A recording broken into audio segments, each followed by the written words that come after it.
alternative, which did take place last month. But here we go, we're jumping into the grand finals, and spawning in the bottom right hand corner of Golden Wall, we have the South Korean Zerg player, the red Zerg representing Team Hyper 1. It is 3-point. Oh, okay. It was I just assumed it was Soup. The competitor to Soup, there you go. By Neighbor. How do you pronounce it? Chick?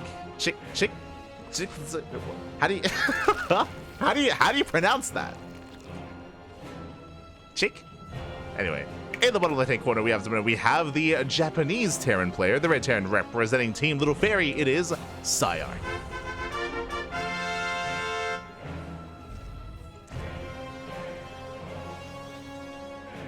Until I know how it's pronounced, I'm gonna just call it Neighbor. But I like how you're like, oh, in Korean we pronounce it. You're like, how do we pronounce it? Like, hold on a minute. Hold on a second. Oh no.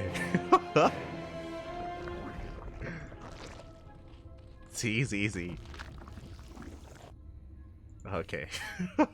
We'll get around to it. Regardless, for one moment here, I will set up the UI. I got you covered. Bam! There we go. So PSiArc versus 3-point. 3-point going for his initial hatch first. Hatch gas pool, standard opener here from 3-point. Meanwhile, PSiArc going for his own racks expand, economic openers all around.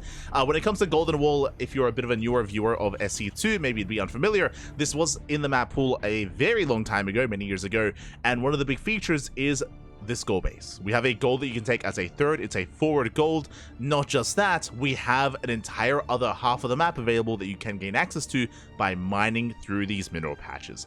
In a sense, this is kind of like the precursor to Alcyone. If you're familiar with the current map pool, Alcyone has a very similar kind of setup here, except the gold base on Alcyone is more exposed. Here, it's a little bit more secure in a sense, especially because you can gain access to this lower half of the map a little bit easier, and likewise, you have the ramp defending this center base as well. So it is an easier to claim gold. Easier doesn't mean easy though, as I'm sure it's going to be a big point of contention. Reaper's going to be dipping in, dancing with the Lings, threatening that mineral line, and so far 3-point is able to keep up, does pull away those weakened Lings. Ooh. Does pull them back. So far so good. Also, I'm pretty sure this game you're going to see me drop out. We'll get this up as the Reaper does fly a little bit too close to the sun and will barely get away. Will barely escape. Again, Ling speed about to kick in for 3-point. Macro hatch is done. Third hatchery's on the way. And behind this, PSiArc opening up 1-1-1. This has been a common build of choice here amongst SC2 Terran players against Brood War Zergs, is we actually have not seen a single 3cc build. There's been no 3cc's here from any of the SC2 Terran players. It's been all about the 1-1-1. Oh! As we do catch the Reaper, Ling speed kicks in. Nice catch. Reaper goes down. And there we go, we have the third CC after the starport. Bit of a later expansion, but expansion nonetheless for PSiArc. Going into his third, the Overlord will confirm, so 3-point is fully aware of the third base timing. And behind this, okay, for the first time, it is not going to be Ling into Muta, it's going to be Ling into Hydra instead. Again, we've been seeing PSiArc's Brood War Zerg quite a lot today. We've seen a lot of 2-base Muta play. You can see that 3-point is taking a different approach. Cheesy Zeke? More like Cheesy Zeke? Oh. It's supposed to be like an old TV static onomatopoeia. Oh. Okay, you know what I'm gonna do? I'm gonna like look up like a neighbor ad on YouTube, and I'll just listen to how they say it. I'll do something like that. Okay. The neighbor platform. Yeah. Cheek? Okay. Close enough. For now, Hellions do make their way across the map. The sunken colonies, they finish up just in time. We have the one at the third. Hellions, they do threaten the mineral line. Nice pull away here from 3-point. Does go for the Evo blocks. Ooh, does try to lock down those Hellions. does try to pen them in. As the Hellions, they do have a lot of respect for the Sunken Colony. Likewise, threatening the mineral line, but more leagues are amassing. Hydras have arrived, and we will force back those Hellions. At least we attempt to. So far, nice stutter stepping out of PSiArc, cleans up all the lings. Hydra's looking a little bit vulnerable. Behind this, Viking sharking around looking for overlords, has gotten one overlord so far. He's looking for another. Meanwhile, that is a second factory. And that is a third factory. Oh, okay, PSiArc is meching it up. We are going to be embracing mech from the side of the StarCraft 2 Terran. Mech is on the way. Meanwhile, 3-point currently in the dark. Because of the Viking, we have not been able to scout the main base. We are unawares. But I appreciate that 3-point has mined through those mineral patches and we are taking the southern expansion. So is taking a fourth, as PSiArc is in position to deny the goal. So thanks to these Hellions, the goal base is going to be denied. With all these Hellions, 3-point, even though he hasn't scouted the main base, seeing this many Hellions should be a tell. We should recognize, hold up, something's wrong. So, something's going on here. As Liberator does slip into the main, getting 3 drone kills. Ooh, getting a Hydra as well. Getting 2 Hydras. Okay, 2 Hydras go down. The Hydra's out of position, and we go for the dive. We run into the mineral line. We roast up the drones. 14 drones going down. Oh my god. Yeah, 3-point out of position. Losing 17 workers at the third base. And we may have lost a lot of Hellions, but that was well worth it for PSiArc, crippling the economy here. Taking his own lead. Behind this, bearing in mind, even though PSiArc is down in workers, he has the gold. Because PSiArc has had map control, we have the gold base, and we'll see if 3-point can punish it. Oh, the tank is unsieged. Yeah, looks like we barely do catch out the tank. The tank will go down, and we will punish the gold. Hellions kiting back. Boys being pulled away. The SCVs will survive, but we do get on top of the CC, and we should be able to bring it down. Oh, it's going to be close. Can we get it? Can we repair? And it looks like the CC, it looks like it barely will go down. Massive pickoff here for 3-point. Shuts down the CC, denies the gold. And suddenly, we have a, 4-base Zerg player against a 2-base Terran. 5th hatchery on the way. Now that 3-point has map control, we can take the gold base. Gold is being taken. Back at home, Liberator is denied. Likewise, you have to be a little bit more methodical with your spore colony, with your colonies in general. You cannot reposition. Cannot rotate them. We've got more colonies on the way. Viking still looking for another Overlord, and behind this, we're still just embracing mass mech. Tanks, Hellions, incorporating a couple of Cyclones as well. Do love to see it. Hurricane engines on the way for that Cyclone speed. Going for a more battle mech composition. Likewise, we can see Hyper 3-points moving out with our Hydras, but there's not really much that we can accomplish here. We do see that the walls have not been mined from. If PSiArc tries to take the gold base, we can deny mining here from the other side of the wall, but the Hydras, yeah, they turn back around. Do turn back. That's the other awkward thing about Golden Wall, is that if you don't mine through these middle patches, like rotating between one side and the other can be quite difficult. And your army can be very easily caught out of position. So the Hydras are rotating. Gold base up and running.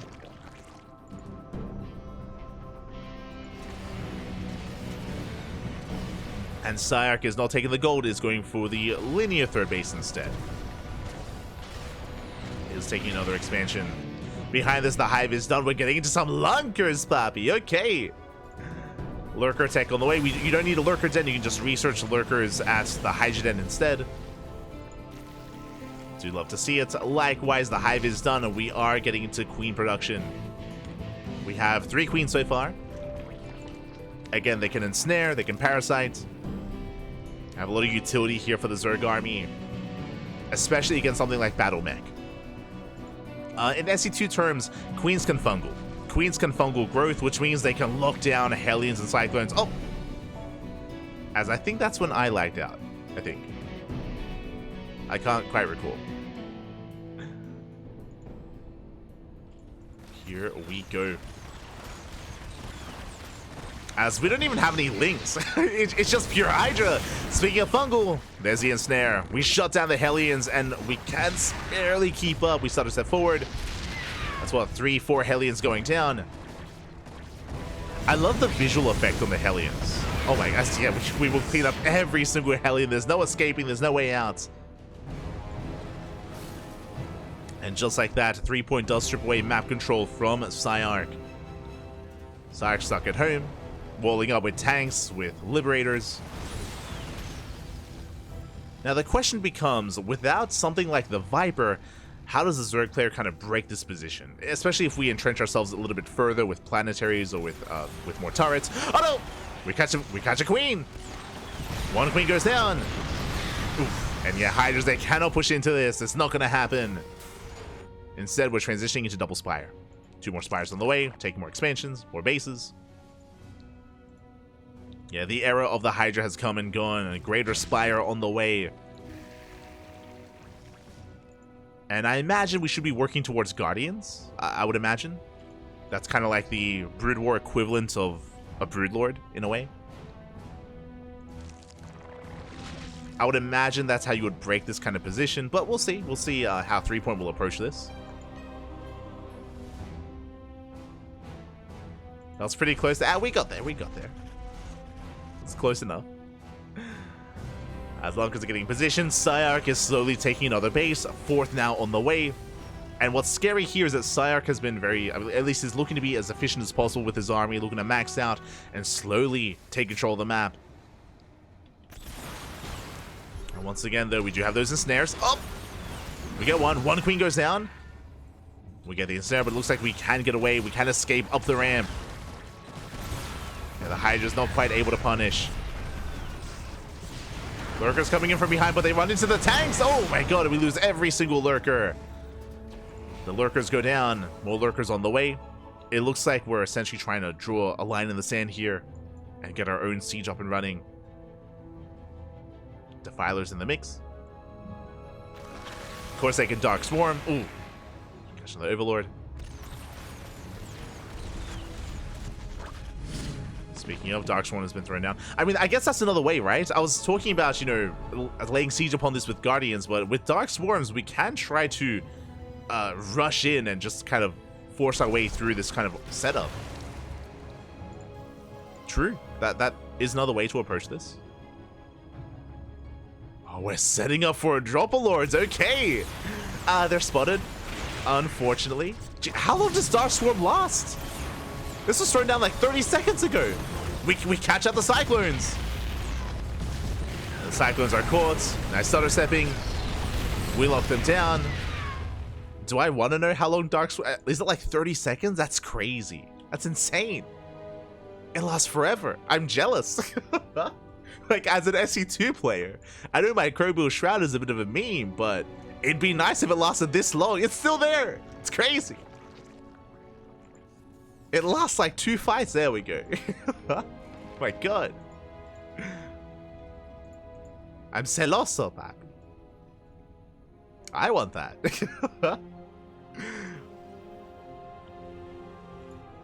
32 seconds. Oh my god. That's crazy. That is so long. As it looks like we will catch out the Cyclones once again. Nice and snare. But it looks like the Cyclones, they should be able to barely get away. The Hellions less so. I say that. Never mind. Again, the ensnare does last quite some time. Oh my god. Like, in general, the spells, they last so long. That was crazy. That was like 2 fungals or 3 fungals worth of ensnare. Meanwhile, the Dropalords into the main. Let's go. Yeah, massive Dune Drop into the main base. We don't engage with the main army. We just go straight across the map into the main instead. Came to the production. And with that, we're trickling in. Cyclones going down. We will eventually clean this up. But not a bad move at the same time, pushing on forward. The Cyclones, no quite here to support. And show us the Dark Swarms. Yeah, they get thrown down. The Hydras, they stutter step forward. They take down the tanks, the Liberators. And PSiArc, he's out of position. He's racing back. We don't quite go for the planetary. We have energy for more Dark Swarms. I feel like we could have kept going. But last for now, 3-point backs off. Rebuilding. Has almost the entire map under his control. Not mining from all the bases, but at least has them. All the Brood War spells tend to last for a long time. I have noticed that, Hyper One. I have noticed. Like as a StarCraft enthusiast, player, caster, like it feels longer than it is, just because I'm used to it being short, right? Like I'm used to spells lasting only half, if not a third of the time of Brood War spells. And I'm just in awe. I'm just in awe. Whenever I see like an Ensnare or a Dark Swarm, it's like, oh my god, that's crazy. Speaking of, another Dark Storm gets thrown down. Nice EMP. Some of the Overlords do get sniped.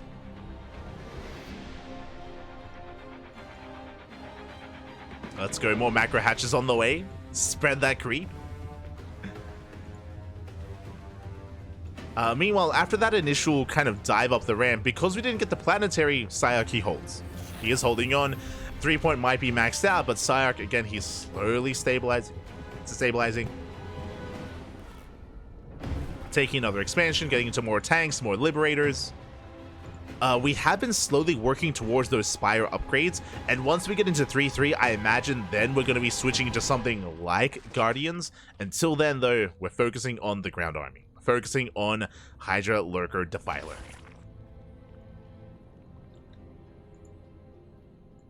I have to get used to saying that. Instead of Hydra, Lurker, Viper, Hydra, Lurker, Defiler. Let's go.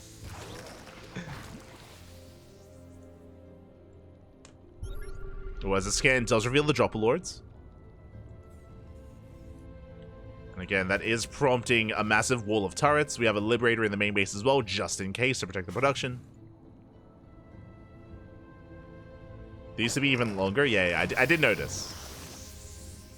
Also, am I crazy? Is the sound effect of the Defiler consuming a unit the same as a Spider Mine being thrown down by a Vulture? It sounds the same to me, but I could be crazy. Like, I don't know if you heard it, but like I kept thinking Spider Mines. Like when I was hearing the consumes.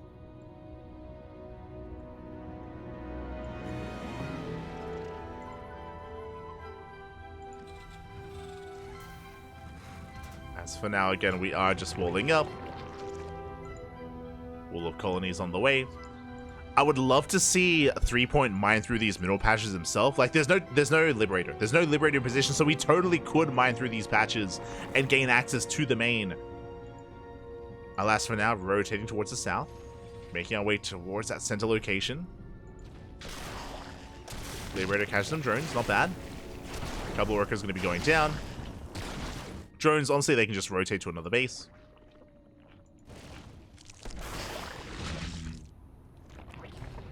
Yes, there we go. They do end up just focusing on some of those spores instead. Oh my god, the libs, they're popping off! 12 more, 13, 14 more drone kills! Oh, that is incorrect. Oh wait, no, never mind. Yeah, 15 drones go down. Going for more damage. And we spoke about this, especially when you have a ground-based army. Like, it takes so long to rotate between the north and the south on Golden Aura. As we attempt to, at the same time, as PSiArc, he breaks out. Does break out of his contain. Hatchery going to be going down. 3-point getting in position. Collapsing on the Hellions. Ooh, I don't think PSiArc can take the fight out here. Nice EMP! Ooh, EMP does catch every single Defiler. Oh my god, we do try to jump in, then we go another Dark Swarm. Just in time, we had some Defilers in the Dropper Lords. Oh, okay, creative. Not bad. Very similar to like High Templar and War Prism, where basically we were hiding Defilers in the Dropper Lords to make sure they didn't get EMP'd. And with that 3-point, we'll take the fight. Behind this, that's a lot of mutas. 35 mutas on the way. Mate, have you seen the muta switch quite like this? The muta switch, pappy. 35. As a reminder, if you want to morph in things like Guardians, you do have to morph them in from mutas, similar to like a Lurker and a Hydra. Mutas, they morph into Guardians.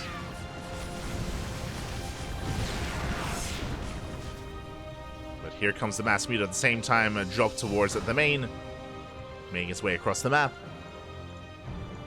Hydras and lurkers in the mix.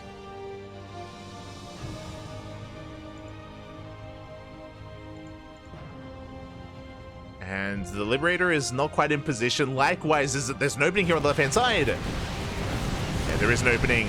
One Drop Lord will go down, but we unload every single unit. We get in once again for a second time. There's one tank in the main. It can be targeted down. Hellions are racing back home. And as we're scrambling to defend the main, the mutas are getting ready. And there it is. Oh my god, 35 Guardians. Oh my god. We had the free supply for it, but there it is. They're a little bit smoother than I remember. Not gonna lie. A little bit smoother. But the Guardians have arrived. Likewise, Lurkers rushing towards the north. Lurkers still in the main as well. Posing a bit, just being such a nuisance here for PSiArc. And now with this mass army, with this Sky Zerg army, we can start working towards these forward bases. Behind this, more mutas on the way. What's the other one called? It's a Guardian and Devourer, right? Devourer is the unit that only shoots up.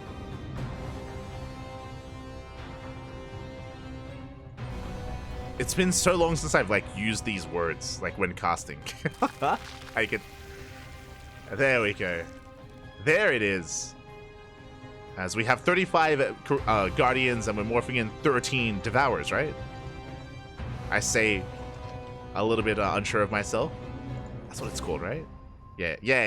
I remember my Brood War. I remember. God. I don't think I've ever said the word Devourer in my life. I don't think I've ever said that about anyone or anything, but it's here. It's a very unique word. But here we go. But yeah, of course, the Devourers have arrived. That's, of course, going to be the answer to, ideally, those Liberators. Guardians are pushing in. Oh, and so far we have detection. We do shut down. Oh, we do shut down the Ghost. The Ensnare as well. Yeah, the Ghosts, they get annihilated. Oh my god. The Ghosts alongside everything else. The attack rate of the Devourer is a little bit lower, a little bit slower.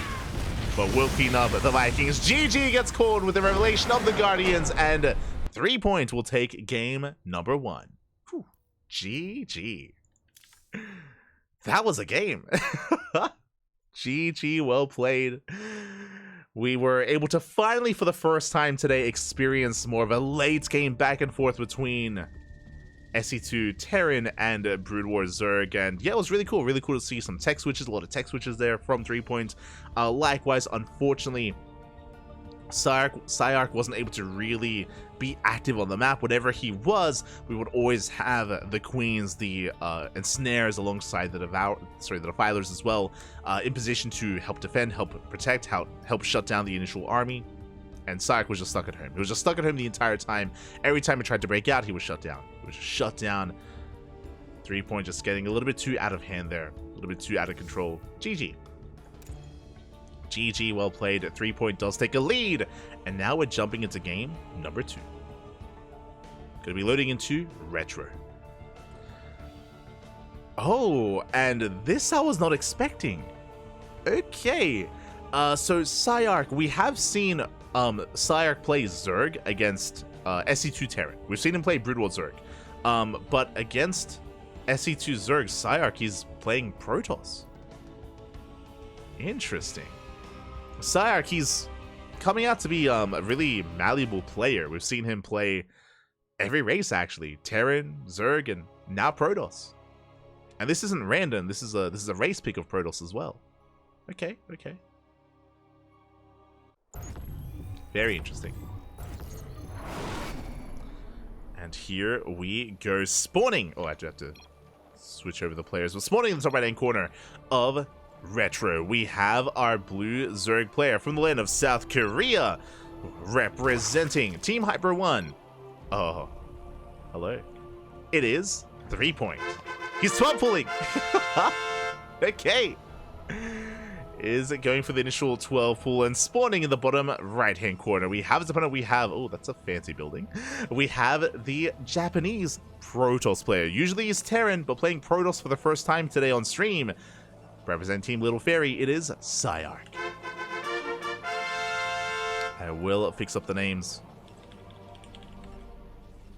One moment here. As they have switched colors. Shaking my head. But there we go. Now, this is a bold move. The reason why I say this with this 12 pool, we're drone scouting. We're drone scouting because this is a 4-player map. It's a 4-player map. The workers will scout each other. Again, PSiArc checked bottom left. We saw 3-point check top left. They will confirm that they are not where they were hoping. The second drone will confirm the base, will confirm the Sim City.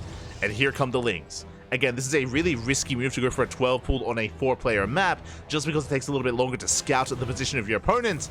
But 3-point does find PSiArc. And the Lings are coming. The Lings are on the way. PSiArc has a late scout of 3-point. The probe is still on the way.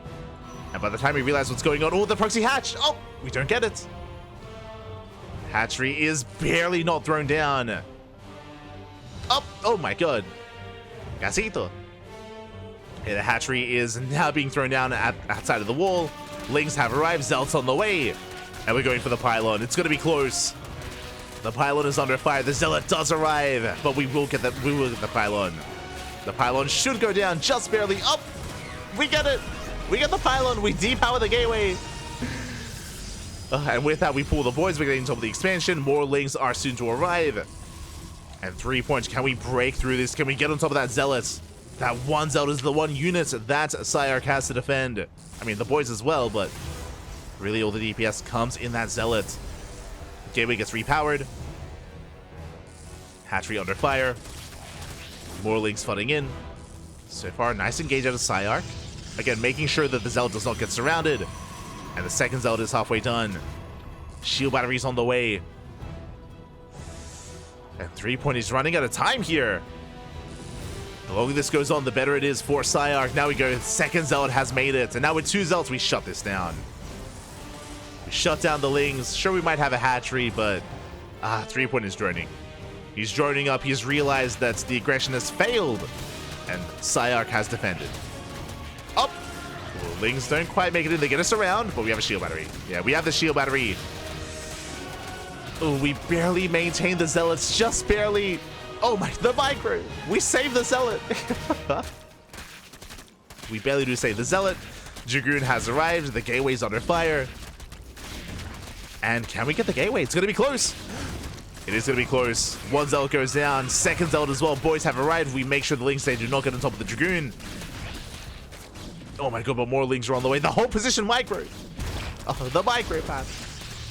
It's still so close. It's still so clutch. The gateway's going to go down. He gets it. Just barely. Does get the gateway. Lings, they flood in. They go for the Dragoon. Queen has arrived. And have we done it? Have we broken the Protoss? Oh my god. It looks like we have. It took 10 minutes. It took 3 minutes, but still. We break through the gateway. We got the Dragoon. We got the Zealot as well. And there's nothing left. There's nothing here. Only probes. Wow. GG gets called, and 3-point takes a 2-0 lead. GG. GG, well played. I was an unbeliever. I mean, 3-point, he started droning back at home. He took his natural base. It looked like the aggression had failed, and it had failed. Like, it was a really nice defense out of PSiArc to be able to save his natural, to be able to save his gateway, to save both of his Zealots for so long, to get the Dragoon. But we saw that the Dragoon, its rate of fire and its damage output as well on Lings, it isn't ideal. So, alas, even though the Dragoon was wreaking havoc, was dishing out a lot of damage, it wasn't enough to shut down all those things. It was just an overwhelming swarm from 3-point, just barely enough. With that, GG. GG, well played. 3-point does take the second game, and now 3-point is one game away from becoming our first HyperStarLeague champion. The very first HyperStarLeague champion. We'll see if he can bring it home here as we're getting into game number 3, and we are switching things up once again. Okay, interesting. Is it always Brood War versus SC2? Yes, yes.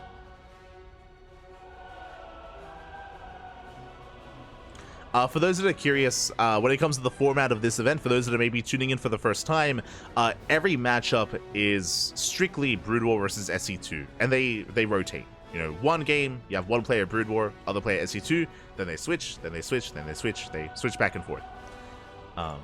You never get like SC2 versus SC2 or Brood War versus Brood War. That is how the game is balanced. I'm sure that does make it easier to balance as well, because technically you're not really balancing 6 races against each other. It's a little bit more limited than that, because you don't have to worry about mirror matchups specifically. So I'm sure that does make it a little bit easier, but here we go. We're jumping into game number 3 and spawning in the top left-hand corner, picking not Zerg this time, going for Protoss. We have the South Korean Protoss player now. Used to be a Zerg, now embracing the color. Representing Team Hyper 1, it is, as he's letting PSiArc know, it is threepoint. And spawning in the bottom right-hand corner, we have the red Terran player, the SC2 Terran, representing Team Little Fairy from the land of Japan. It is PSiArc. Let us go. Hey, CranKy Ducklings, you should do some SC2 tournaments. Oh, I never thought of that. You might be onto something, Bobby. I'll look into it. We might cast some StarCraft 2 at some point. Cap. As we are settling in. And it is going to be our initial Nexus first into our gateway. Bit of a greedier opener here from a threepoint, and PSiArc back at home opening up with a Rax Expand. It is a single gas opener, so it's going to be a Rax Expand out of PSiArc with our initial Reaper, I imagine, and we'll see what PSiArc can get done. Let us go.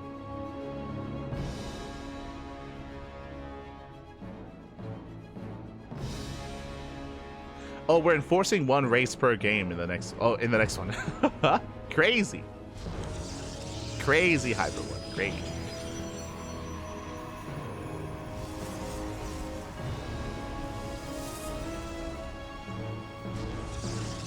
As behind this, we're getting to our Cybercore, working towards Dragoons, of course.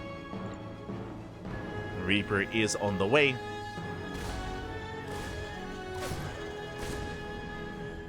And threepoint was able to confirm the opener, of course, was able to confirm the CC on the low ground. And we'll see what this Reaper can get done. Bearing in mind, of course, that we do have Reaper cliffs coming into the main. This is a feature that is not available on some of the other SC Evo maps, but is, of course, available on these SC2 maps. As Reaper does dip in, Zelt's going to have a hard time keeping up. It's going to be on threepoint to minimize damage and minimize losses. So far, it does pull away. Zell gonna be chasing the Reaper. Oh, and we're gonna get 1.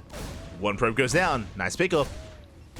We got 1 worker so far. More boys being pulled. Ooh, trying to go for the surround.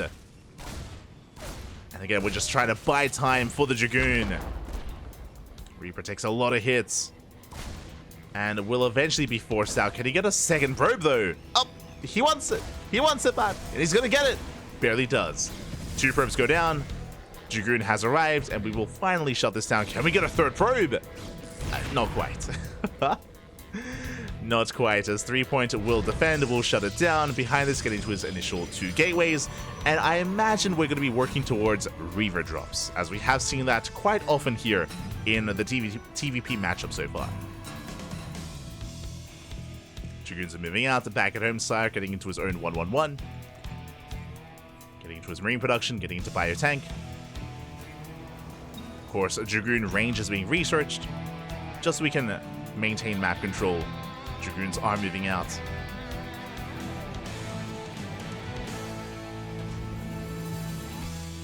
The threepoint is looking to contain. As he contains, show us that robotics bay. Show us the bay, papi. Robo is now done. Okay, going for the observatory. Never mind. I assumed that we would be working towards Reavers, but no, sticking with Dragoons. Sticking with Dragoons for the time being. Meanwhile, we have PSiArc getting into interesting, a bit of a more SE2 build here, going into Tank Banshee. Banshees are on the way. Going for a second starport? Wait, what? Now, this is not seen in SE2. We're going for a double starport build into Mass Banshee? Question mark? Yeah, add-on swap. Going for the add-on swap. Going for the tech lab. Interesting. Now, we did see Mass Wraith earlier. True, did see Mass Wraith in the TVT, so this is kind of similar in that sense, I imagine. Yeah, just going Mass Banshee and hoping to catch the Protoss player off guard. We'll see how well it performs. Back at home, embracing additional gateways. Now, what I'm concerned about is that clearly threepoint is going for a Mass Dragoon composition, not taking into Reavers, so I'm a little bit concerned that these Banshees won't get as much done, but we'll see. As Cloak is on the way, Hyperflight Rotors as well, that is of course Banshee speed. Massing up Banshees, looking to move out.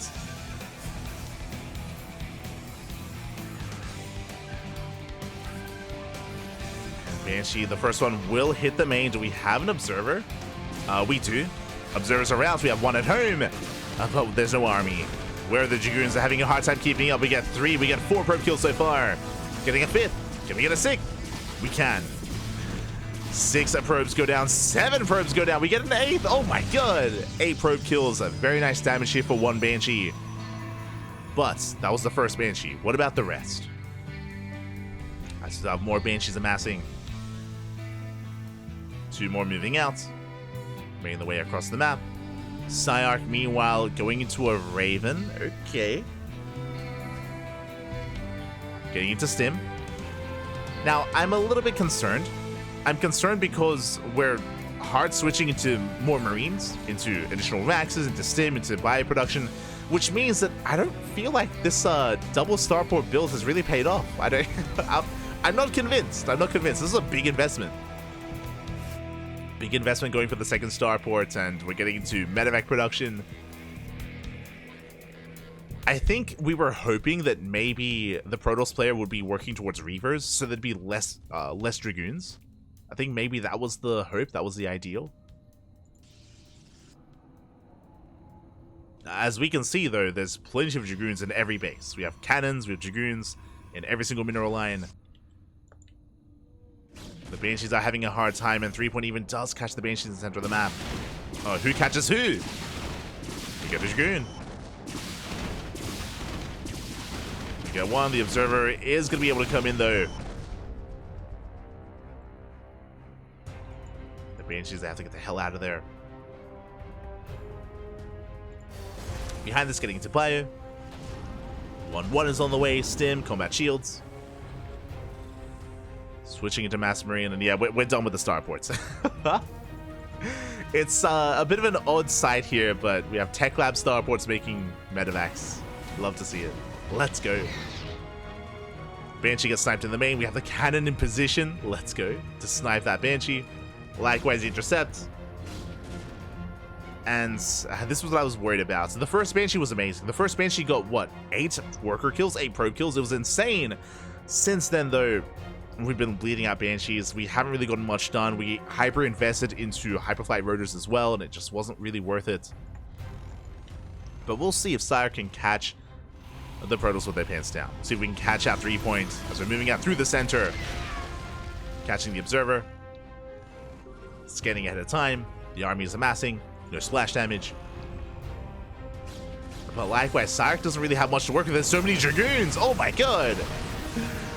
Yeah, the concave visual, we shut down the main push. We're getting on top of the tank as well, and the tank will fall. It's 23 Dragoons here for threepoint. The drop will distract. We do drag the army over.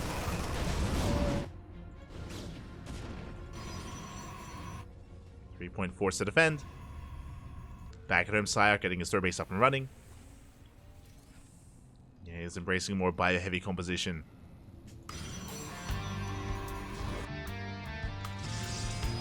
He's embracing those Marines.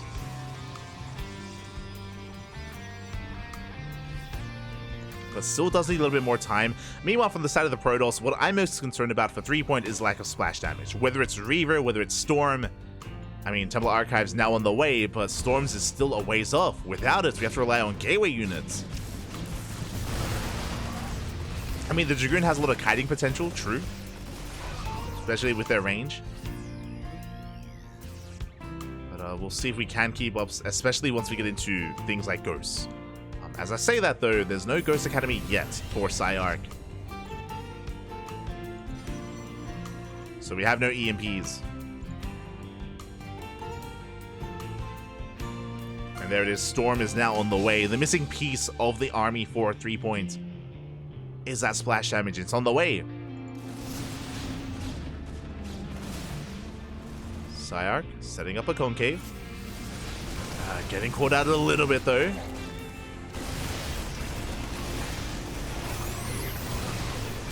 Oh, okay, there are Widow Mines. Okay, my apologies.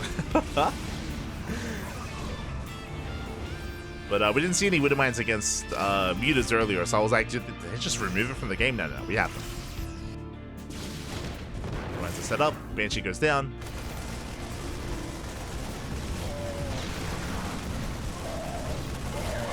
Likewise, the drop doesn't get much done, and Storm is almost complete. We're getting there. It is almost done at this point.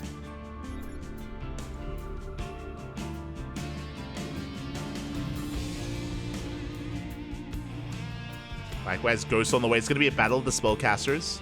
Do we get off the EMP or do we get off the Storm? Who shoots first? Do you get the missile off on the main army?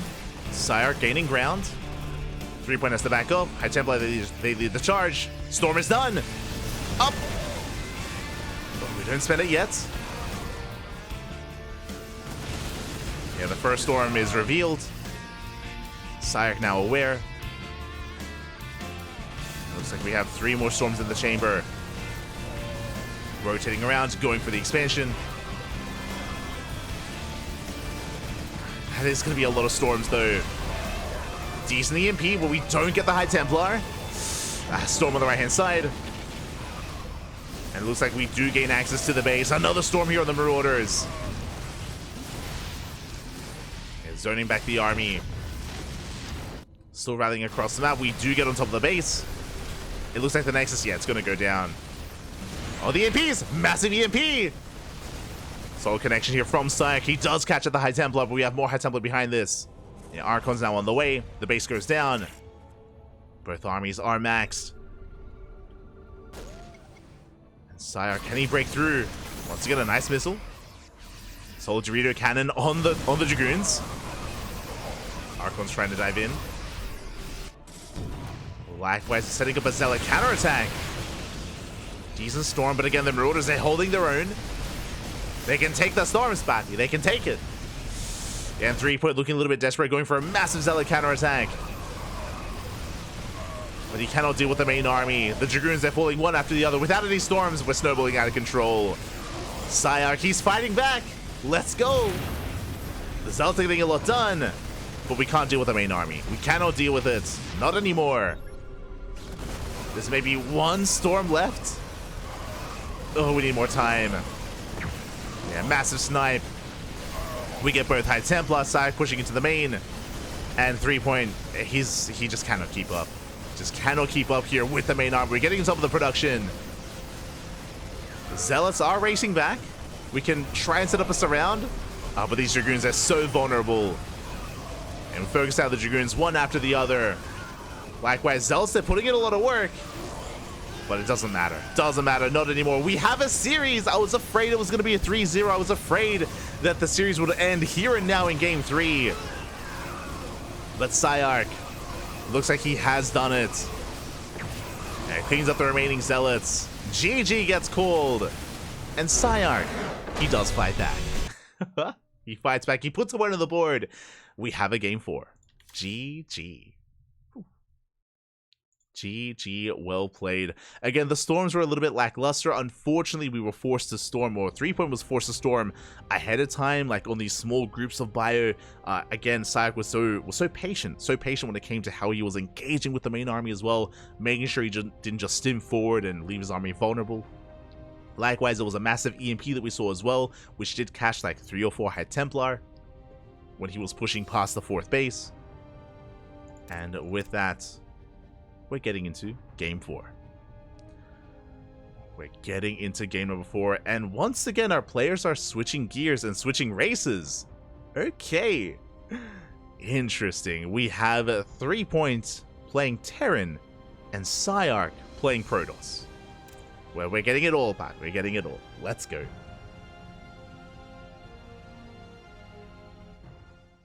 Here we go.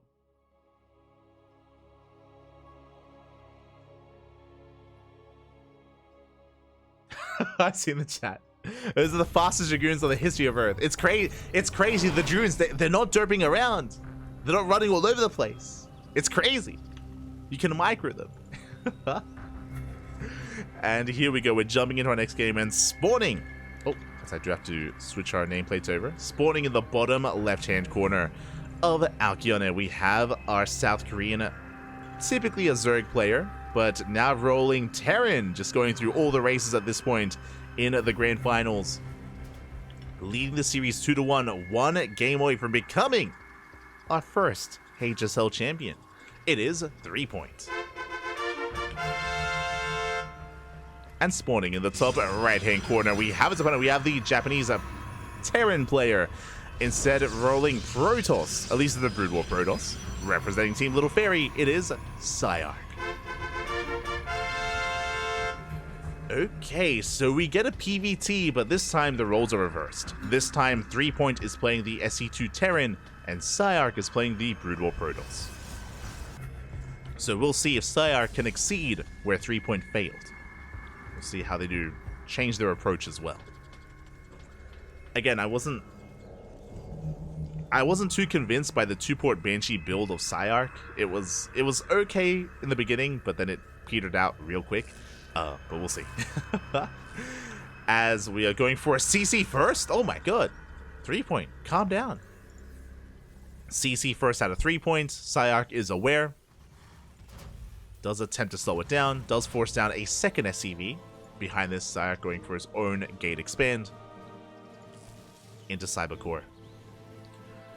So threepoint being a little bit greedier here. Just being a little bit more greedy.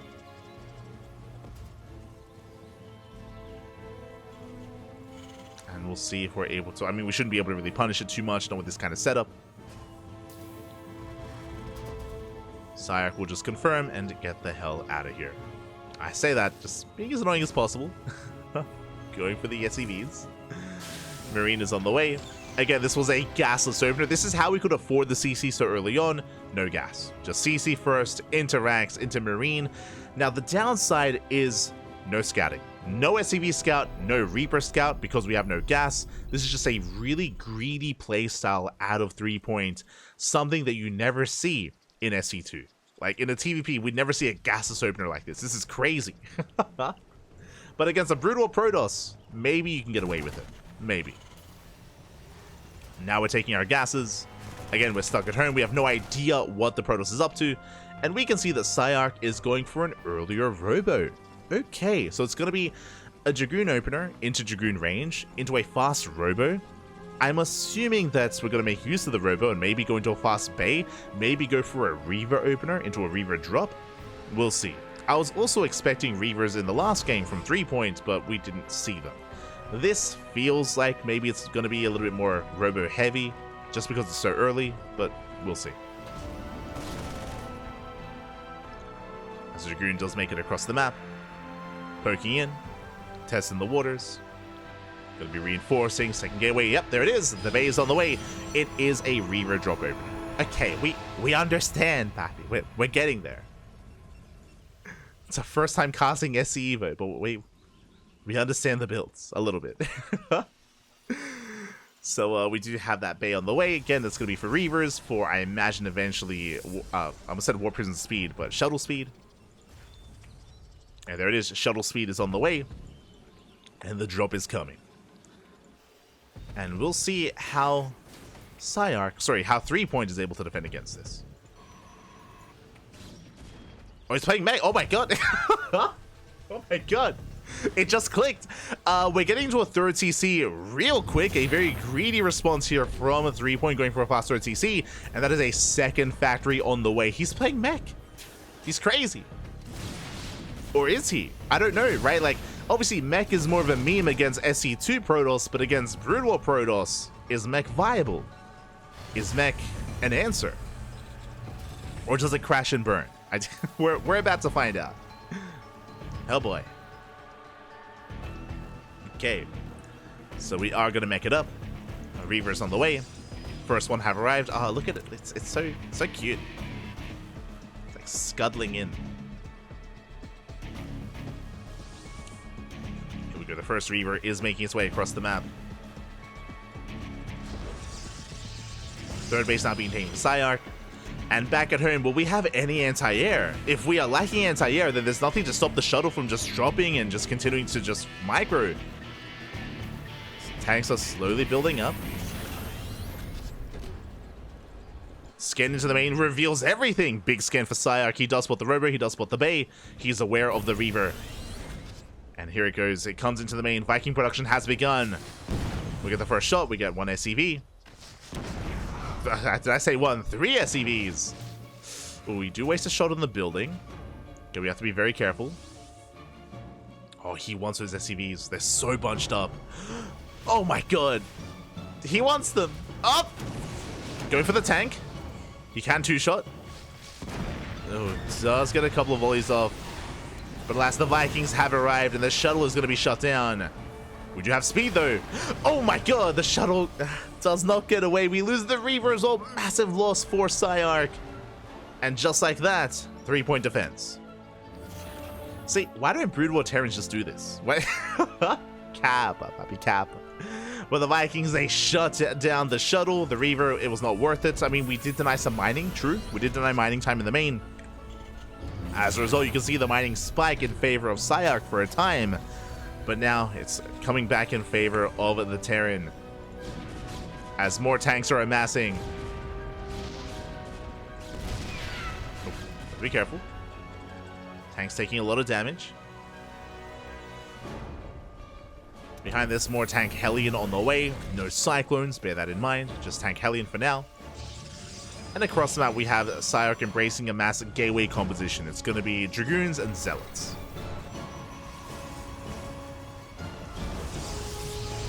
Working towards Dragoons and Zealots. Temple Archives on the way. That should be for Storm and Archons. But the slow siege of tanks. We're gaining ground. We have access to our third base. The Dragoons being forced back. And I'm curious how we approach this. I'm curious if 3-point is going to play a turtleneck style and go for the third into a fourth, max out, and then push across the map. Or are we going to be a little bit more assertive and have like a harassing, marauding force of Hellions and double armory? Okay. Never mind. Never mind, Papi. We're gonna be here for a while. Strap yourselves in. Now, checking the vision of PSiArc, we did get eyes on the production. We're fully aware of mech. Personally, I wouldn't be opposed to. I was gonna say I wouldn't be opposed to rushing into Skytoss, into carriers, and into a more robust army against mech, which can do well. The problem, of course, being PSiArc doesn't know how aggressive 3-point wants to be. Like, we can see he's walling up. He's walling up and he's turtling very hard. And if PSiArc was aware of this, we should be seeing Stargates. For now, he's focusing on a ground-based army, and this will keep him safe against a move-out. I just don't know if that's coming. I just don't know if that's going to happen. If it doesn't, then PSiArc's army is going to be outscaled. That's my biggest concern for PSiArc, is if he's stuck on a gateway composition for a little bit too long. Behind this double expanding, I do appreciate this. Taking a 4th and a 5th base at the same time. More factories on the way. 4th CC as well. And 3-point is taking a slower approach. And the longer this goes on, the more concerned I am for PSiArc.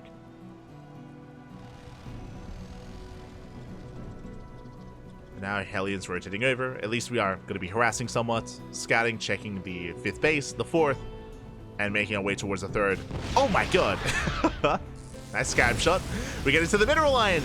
We do get in and we roast up the probes. That's going to be 5 probes going down, 7 already. And more importantly, we just saw the shuttles. We just saw 3 shuttles. That is very suspect. PSiArc does make his way across the map. That is a High Templar in the shuttles. And can we actually break this position with Storm? Let's find out. Okay, we have Storm, we have Zealots as well. We're gonna try and Doom drop on top of the tanks, but the Hellbats are in position. They're ready for the drops. They're ready for the Zealots. We have seen this work in Brood War, but doesn't work against an SC2 Terran player. Oh boy. There we go, the drop is gonna try to dive in. Storms on top of the tanks, Zealots as well. Big storms going up. And we break through the first line of tanks. We have another line behind this. Yeah, that's all the Zealots going down. Dragoons, they're breaking into the natural. Oh, they're trying to. Yeah, Zealots are coming into reinforce, and it looks like we can break this. Where are the Hellbats? Where are the Hellbats? They're not here. We're breaking through. PSiArc takes down the final tank, taking down the SCVs as well. And it was a bold move out of PSiArc. It was very bold to try to just rush into the army, rush on top of it with those drops. But it has worked. We have control of the 3rd base. 11 SCVs go down. Reinforcements are on the way. And PSiArc even getting on top of these reinforcements as well. At least trying to. We'll get one more tank. Just the one though. As PSiArc does have the back off. And he does not kill threepoint. Threepoint barely will hold. He barely does defend. Did cost him a lot of supply though. Looking at the unit loss tab, that was 9 tanks going down. That was a hefty loss for the Terran player. The problem is though, we had a 4th. The entire time we had a 4th base up and running. The economy is still looking solid for threepoint. PSiArc did well. Can he do it again? Can he do it again before we rebuild? Because threepoint still needs a little bit more time to gather up more Hellbats, more Hellions. But that is a lot of tanks. That's a lot of tanks, man. You can see we're getting ready for wave number 2. This is just a really chaotic style, really intense here from PSiArc. It's like all or nothing. We break threepoint or we die trying. Can he break him? We only have 2 shuttles. This time, only 2 shuttles. So we have a little bit less dive potential. Scan will reveal this.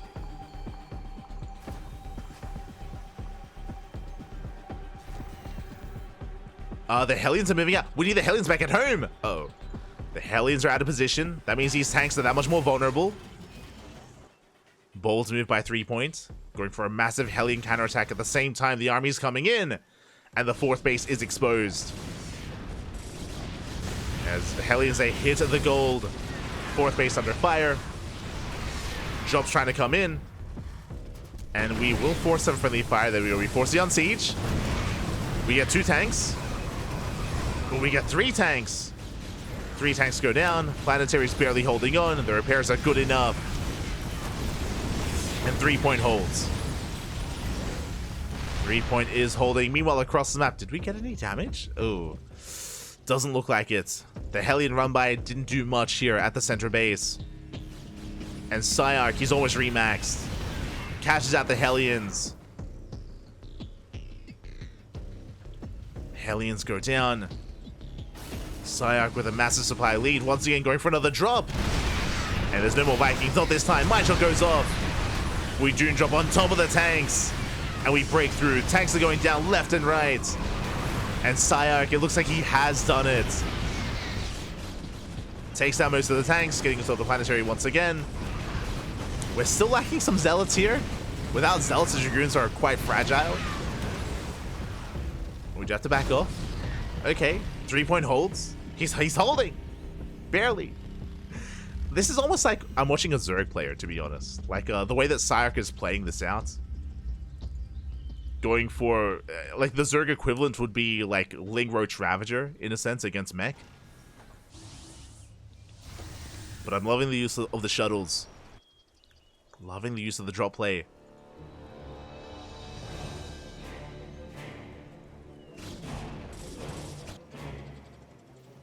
And again, 3-point. Earlier he was at what, 170, 180 supply, but he's been having a hard time rebuilding and remaxing. Hellions will distract PSiArc. Will distract him for a time. But he's still moving out. And again, he wants that planetary. He wants that 4th. 3-point just stuck at home.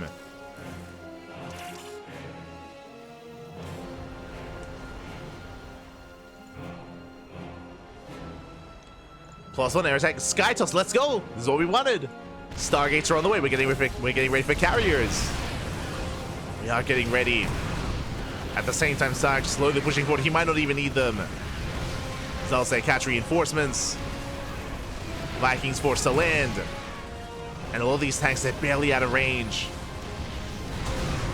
Yeah, just doom dropping on top of the tanks. Once again, forcing friendly fire. And the Dragoons, they just avoid the 3rd. They avoid the 3rd base, they go straight for the main. Getting another tank. And another. Oh my god. And can he camp the production?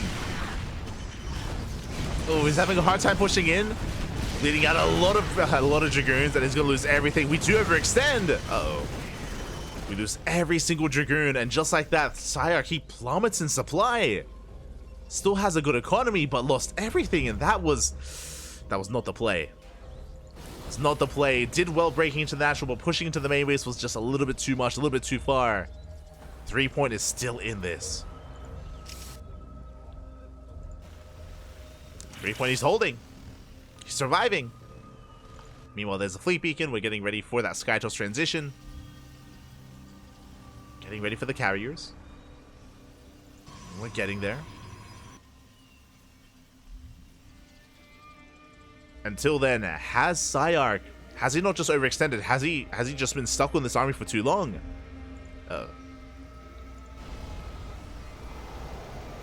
Now, bearing in mind, 3-point is not ready for Skytoss. He's not really ready for carrier or anything really dominant in the air. As Dragoons, they sneak up on the goal base. Nice storm on the Widowmines. Ooh. A lot of Widowmines go down. The base forced to lift. Forced to reposition. And storm on the middle line as well. Oh my god, we can finally bring down the base. It's so close. Another storm on the Hellions. The planetary is so low, and it looks like it will be brought down just barely. The repairs were not in time. Likewise, another storm. Oh my god, on the Hellions. Storms have been brutal. The CC's lift at the wrong moment, and we get a surround. From both angles, we collapse on those tanks. Mine shots going off. Massive connections. And the tanks, they will barely siege up, and they will hold the line. They try to at least. Oh my god, another brutal storm. And PSiArc, he still got it. He still got it. He didn't need the Skytoss in the end. It's on the way. It's kind of there. Getting into Arbiters. Oh my god. And even though PSiArc cannot kill his opponents, that's still 23 SCVs going down. That's still a planetary falling. We're getting into those mass arbiters. We're getting there. 3-point down to 44 SCVs. Barely an economy. Oh my god. Massive tank shots going off.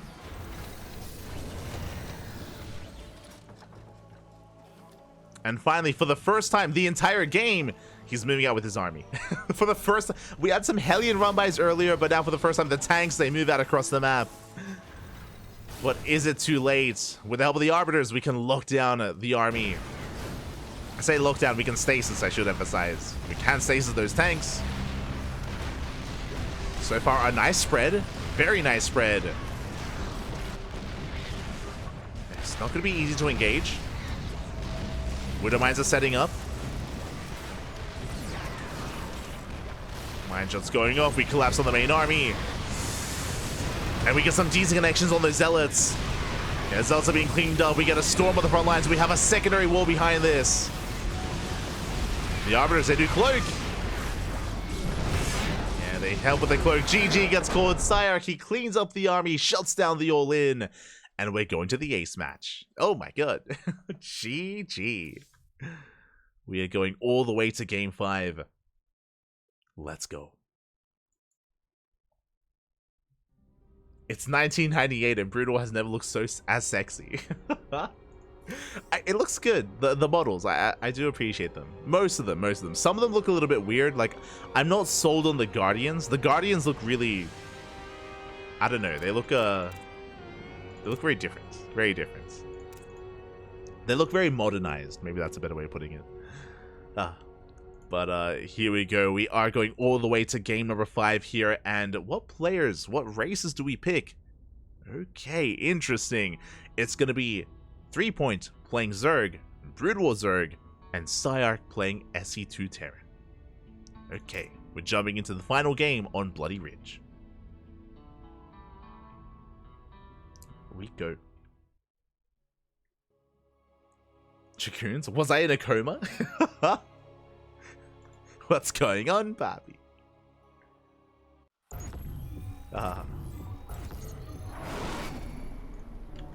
Time has stood still. SC2 was a dream. Kappa. And here we go. We're getting into the ace match and spawning in the top right-hand corner of Bloody Ridge. We have our South Korean Zerg player, the blue Zerg representing Team Hyper 1. It is 3-point. And spawning in the bottom left-hand corner, we have his opponent. We have the Japanese Terran player, the red Terran representing Team Little Fairy. It is PSiArc. Here we go. Bloody Ridge, of course, I believe an adaptation of a Broodor map. We're going to be walling off here at the natural base location. Meanwhile, we do have our initial opener here from 3-point. Interesting, going for a gas first. Going gas pool into a delayed hatchery. Now, we haven't actually, I haven't seen too much cheese from 3-point's Brutal Zerg. But are we going for a proxy hatch? The drone is moving out across the map. Show us what you got. Show us what you got. As we are going to have quite a fast link speed available here for 3-point. Drone does move out. Gets eyes on the wall off. We'll slip in. And show us the hatchery. There it is. We go for the hatch block here at the wall. We're going for the all-in. Let's go. The hatchery has been thrown down. Boys are being pulled. Marine is on the way. Here we go. Extra boys have arrived. And it looks like we will still be able to wall off with that depot. At least the start of the depot has been thrown down. Back at home, link speed is being researched. We're still mining gas, by the way. Interesting. We're still mining gas. I'm sure intentionally so. Links are on the way. The expansion is cancelled. Or the hatchery is cancelled. And we do still expand back at home. Interesting. So with this, we are applying pressure with the links, but we're still making drones. You can see on the production tab, we're still making drones back at home. We're still expanding. Maybe hoping to force an overreaction out of PSiArc. With that gas mining, I mean, the SCV does confirm the gas mining. I imagine working towards a lair. Hatchery behind. Oh my, in the main. Okay. Okay. He's cooking, Pappy. He's cooking. Lings have arrived, but the wall is solid. We have an SCV to repair, and we do hold on to the natural. Meanwhile, on the main base, the hatchery is slowly on the way. There's the lair that we were speaking of. Again, with that gas, we have the lair. SCV does not quite confirm yet, but does see the second gas geyser and should be able to confirm. I imagine this is for... I was going to say for Aspire for Mutatech, but I'm actually not sure. I'm not 100% on that.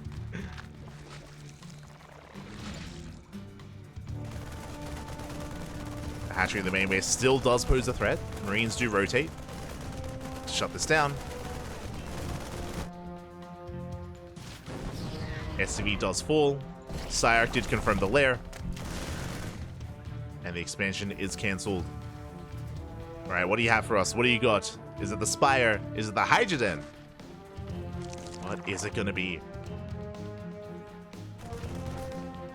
And there it is. The Spire is on the way. So it's going to be 2-base Muta out of 3-point. We got here in an interesting way, looking at the units or resources lost. That was 2 cancellations on the hatchery, so it was a little bit expensive, but at least we're keeping PSiArc busy. It did delay the expansion. It did kind of throw a wrench in the works. Was just attempting to delay his opponent. As we are prioritizing our gases. 3rd and 4th gas on the way. Getting ready for Muta production. Macro hatch as well from 3-point.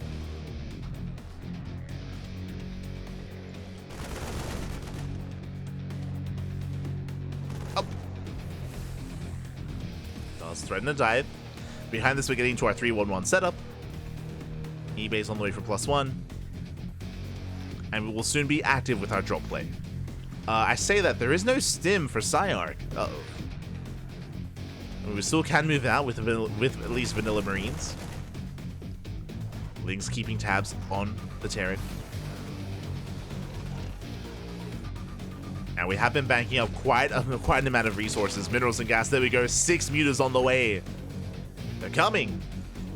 Now, PSiArc hasn't scouted this, but he saw the early lair. He saw the earlier gases. He can piece this together. He is working with incomplete information, but I'm sure the potential for mutas is in the back of his mind. Nice control. Does shut down the Overlord. Supply blocking 3-point. Pretty big supply block, actually. Yeah, 3 Overlords on the way. Brutal. As the mutas have arrived. 8 mutas so far. 9th muta on the way. Turrets are being thrown down, so yeah, we're aware. We didn't confirm, but we saw enough. So PSiArc is getting ready with those turrets. Oh, the tank is exposed, though. The tank! The Marines go down, and the tank as well. Oh, I say that. Tank takes a lot of damage. Does survive. Gets a muta. Gets 2. 2 mutas go down, and we save the tank. Not bad. PSiArc does defend. PSiArc, he does hold. But is contained to 2 bases. And that's the goal here for these mutas. To keep the army pinned back at home. And from here, 3-point can expand. Can take a 3rd base. Can macro from here. Gets the reactor. A handful of Marines. Oh, controllers. 1 muta goes down. We're bleeding out a little bit, but we will take the fight. And we're down to 4 Marines. Again, Marines without stim, they can barely hold their own. And the tank will go down. The mutas, they barely overwhelm. Where came with the production. This is getting very quickly out of hand and very quickly out of control. I assumed that 3-point would just be containing, would be expanding. He is taking a 3rd base. But again, without stim, these Marines, they can barely touch the mutas. I mentioned before that the Brutal Muta is tankier. It is less fragile compared to the SC2 Muta. Rax goes down. We bust into the natural. With the help of these Marines, with the help of these Lings, we can overwhelm. Oh, you have to respect the turret. Rotating into the main. Stim is done. Ooh, getting 8 SCVs. Getting 10 SCVs.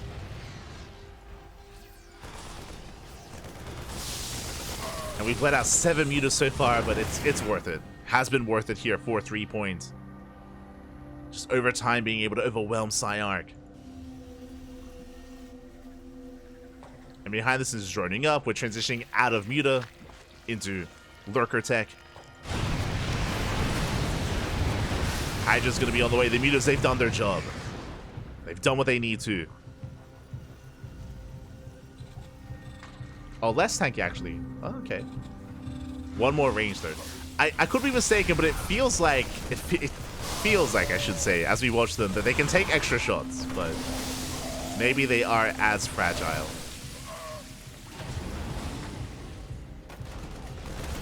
As we've seen these mutas take fights with Marines, and and cyclones that I don't know if I would have seen with SE2 mutas. But okay. I'll take your word for it. Maybe it is just that one extra range.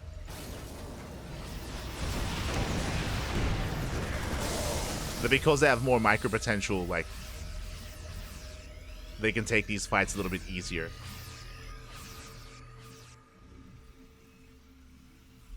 Yeah. I would imagine so. I mean, we can see it. It's crazy.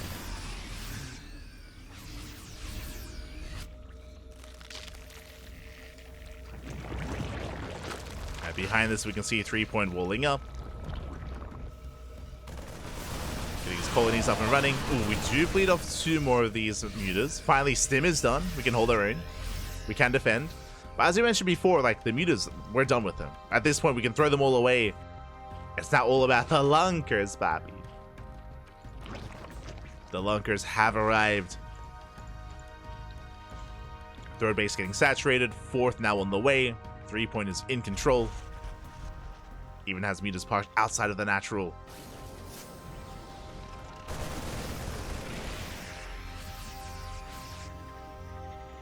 Heart of the Storm campaign models on the Guardians, I believe. Oh, true. Did forget, but I guess, yeah, technically, Guardians and Devourers, and a lot of these units actually are in the campaign of SE2. Oh. So we try to dive in. Lurkers getting some damage. Then we cash the medevac. And it's just going to be a rocky road to recovery here for PSiArc. As he eventually breaks out. Now, he is aware of the lurkers, thankfully. He shouldn't be caught by surprise. There we go. Shuts him down. Lurkers being forced back. More lurkers amassing. Scourge on the way. We haven't seen the Scourge yet in this game. Or in this tournament. Do love to see it. Lurkers boring on top of the main army. Lings put in. We just catch out the bio. We catch out the tanks as well. And we will clean this up. The mutas, they barely did survive. Be careful to overextend. Pulling away. 3-point does retreat. Oh! Oh my god.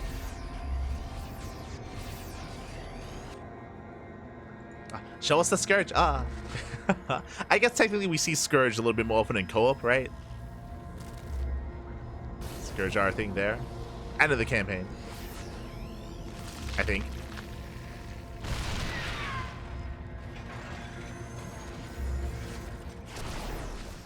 But with this position, PSiArc will deny the 4th. Does deny the expansion.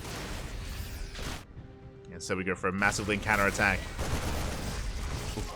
Workers get in position. Lings, they hit the mineral line. And there's barely anything at home to defend. We have 5 SCVs. We have reinforcements at the main, but not at the natural. And we deny any kind of mining, containing PSiArc to 1 base economy. He's racing back home. Lurkers attempting to catch out the army. Oh my god, the mutas get caught instead. Not bad. PSiArc does clean up all the mutas, retakes the natural. The Scourge has arrived. Palings in the sky. Crazy. Oh, it's a taste-a-loop. As PSiArc, this is, I mean, he's pretty committed. He's pretty all in. He's getting caught out on siege. The tanks get caught out. Massive burrow. Yeah, the Scourge, they crash into that Liberator. And there's just barely anything left. We take down the medevac, there is no escape. And a 3-point. It went all the way to the ace match. We saw a wide array of Druid War, Terran, Protoss, and Zerg. Likewise with SC2 as well. But 3 points will take it in the end and be our first HSL champion. GG. GG, well played. 3-point flexing with his Protoss, with his Zerg. I don't think we saw 3-point play Brood War Terran. I think he avoided that, but did play Protoss and Zerg at least. Shout out to PSiArc as well. PSiArc was also flexing with all 3 races, so it was really cool to see a vast array of play between our players and how they approached different matchups, how they approached different races as well. GG. GG, well played. 3-point will take it, and will be our first champion. Congratulations. Congratulations. Meanwhile, a big shout to PSiArc. A big shout out to PSiArc because he's a player that did retire for a time. He stepped away from StarCraft a long time ago. Did dabble in other RTS. Did dabble in Age of Empires 4. In, I think, maybe a little bit of Warcraft 3. Has been active in other RTSs. And really cool to see PSiArc returning for SC Evo. Really cool to see. Seems like it's something that he's been enjoying. It's possible that maybe he's been playing some Brood War as well in his off time. And yeah, impressive to see him make it all the way to the finals, even force the ace match as well. Did fall in the ace match, did fall here against 3-point, but making it to the finals was no easy feat. So GG, well played. GG, well played. And with that, we're going to be wrapping up our first HyperStarLeague event of the season. And we will be getting ready for the upcoming event in a couple of weeks. For those that are curious, there is going to be another rendition of this SC Evo tournament. It's going to be a little bit different, so keep an eye out for announcements regarding the next edition of this tournament. Coming in a couple of weeks, it's going to be in 2 weeks' time. This is a bi-weekly tournament. Every 2 weeks, we come back with something a little bit different to the channel. Usually we cast StarCraft 2 here, but honestly, it's been a lot of fun casting like this kind of hybrid amalgamation of Brood War and StarCraft 2. Obviously, there's still a lot that I'm unfamiliar with when it comes to the Brood War units, but you know, we're learning over time, we're getting used to it, and again, it's a little bit refreshing, and it's not too dissimilar to SC2, you know, so we're still able to appreciate some things and learn as well. So do look forward to it. We'll try to make this a regular thing every 2 weeks. Otherwise, we of course have our regular StarCraft 2 events that we do cover on a daily basis. Our next broadcast is going to be tomorrow. Tomorrow afternoon or tomorrow evening, we're going to be casting OSC King of the Hill. If you're curious, what is OSC King of the Hill? It's an SC2 event, of course. It is a best of 1 style format. Winner stays on, loser is eliminated. So it's a King of the Hill style format where we have 15 players stepping up to the plate, and you do earn money based on every single map win. So that's going to be tomorrow, OSC King of the Hill. The day after that is going to be KSL. We have the Korean StarCraft League on Saturday. We have MSO on Saturday. We have Sparkling Tuna Cup, the ESL Open Cups as well, and of course our regular events over the course of the end of August. There we go. September is looking a little bit more bare bones. A lot of events are closing up coming into September. WTL ends at the end of August. ESL Open Cups are coming to a close as well, so we're kind of wrapping up a lot of these tournaments. So our schedule is a little bit more open. I did promise the Pondcast last week. We didn't quite get there, but I do want to bring it back. So we might have a bit of a StarCraft 2 talk show.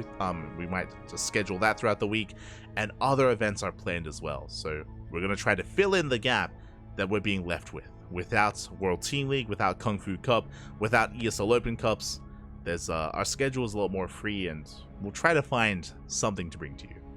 I'm used to casting StarCraft 2 on a daily basis, and coming into September, it's looking a little bit leaner, but we'll find a way to bring it back. Find a way. Find a way. Clearly, it's time to play Brood War. Cab.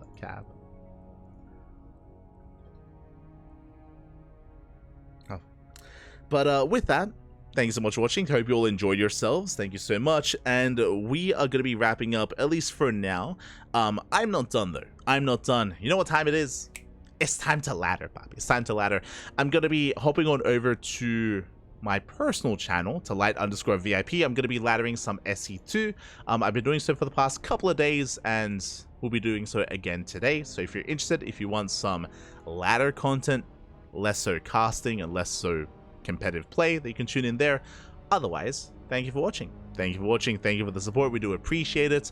Again, shout out to Hyper1 for sponsoring and funding this event, the HyperStarLeague. And again, look forward to some more SC Evo events in the near future. Otherwise, if you want to follow us, you can follow us on all the social medias.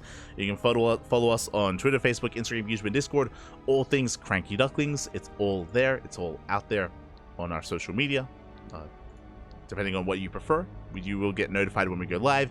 You can also support us on Patreon if you wish. You can also follow us on YouTube, as we are live also on YouTube at the same time.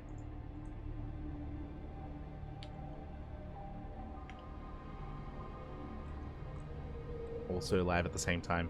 Otherwise, thank you for watching. Thank you for the support. We're going to be heading off, and I'm going to be getting ready to smoge on the ladder. I'm getting ready to smoge, Bobby, to smoge. See you guys in a couple of minutes. Otherwise, thanks for watching. See you soon. Ciao. Bye. I'll see you tomorrow for OC King of the Hill. Tomorrow. See you then.